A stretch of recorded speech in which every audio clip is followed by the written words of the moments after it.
আর রহমতুল্লাহি ওয়া বারাকাতুহু। সুধী দর্শক, আপনারা সবাই আমার নাজমুল ইসলাম চ্যানেল থেকে শুভেচ্ছা নেবেন। জামাতং সনাতন, জামাতং সনাতন। জামাত এমন একটা দল, মানে কি বলবো, কোন ভাষায় বলবো। এদের কাছে তো নারী নেতৃত্ব হারাম। 91 সালের ওনরা একটা মসলা দিছিলেন, ইসলামে নারী নেতৃত্ব হারাম। আবার 24-এ হাসিনাকে উৎখাত করেছে এই নারী নেতৃত্বকে আগে দিয়ে। আর 91 সালে নারী নেতৃত্ব হারাম মসলা দিয়ে খালেদা জিয়ার কাছে যে আশ্রয় নিছে।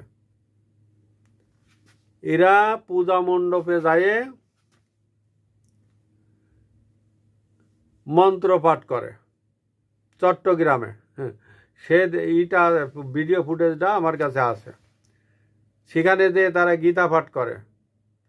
তাদের একমাত্র প্রার্থী আছে কৃষ্ণচন্দ্র নন্দী। এই জামাত ইসলাম আমরা দেখেছি পূজা মণ্ডপ পাহারা দিতে। কেন রে ভাই, আপনারা পূজা মণ্ডপ পাহারা দিবেন কেন?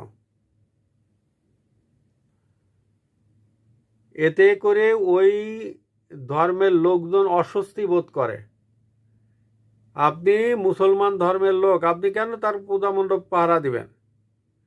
এই যে দেশে এত নারী, এই যে দেশে এত হিন্দুদের উপর নির্যাতন করা হয়েছে, পোড়ায় মারা হয়েছে, কুপায় মারা হয়েছে। এই যে হিন্দু মহিলাকে ধর্ষণ মুরাদনগরে, তারপরে আরও অনেক ধর্ষণ হয়েছে। তো এই বিষয়ে আপনারা কোনো প্রতিবাদ করেছেন? একদিন হরতাল ডাকিছেন, উপদেষ্টারে আলটিমেটাম দিচ্ছেন।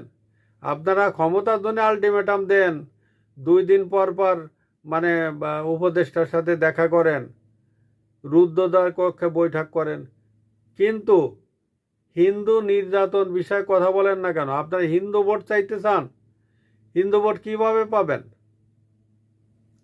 কারণ ওই হিন্দু একজন ক্যান্ডিডেট দিয়ে হিন্দুরা কিন্তু বোঝে,